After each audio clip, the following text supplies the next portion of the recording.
Hey there, and welcome to our homeschooling journey. Today I'll be reviewing The Good and the Beautiful, Health and the Human Mind. For our 13-year-old's 8th grade year, this is the curriculum we decided to use. I do want to begin by saying we are not affiliated with The Good and the Beautiful in any way. I want to offer you my honest opinion to help you decide if it's worth investing in.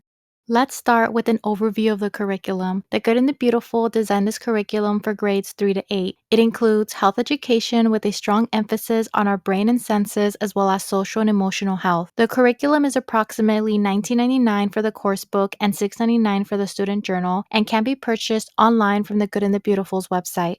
One of the strengths of this curriculum is how it approaches certain topics in a sensitive, age appropriate way. I love how it opens up thoughtful discussions between me and my teen. Another strength is its clear structure and gentle tone. This has been really helpful for keeping us on track without feeling overwhelmed by heavy material. I also appreciate the hands on lessons and journal prompts. This has made homeschooling more meaningful and helped our little ones stay more engaged and involved.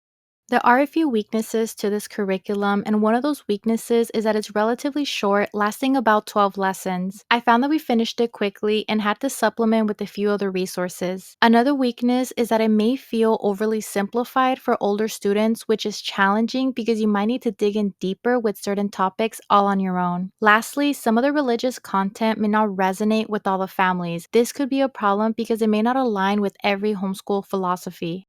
Overall, I believe this curriculum is a wonderful introduction to the human mind for upper elementary and middle school students. I think it's a great choice for faith based families looking for a gentle, structured health course that promotes discovering how your minds were made to be creative, think, and express emotions. However, if you're seeking an in depth secular health program with advanced scientific or psychological content, then this may not be the best choice for you.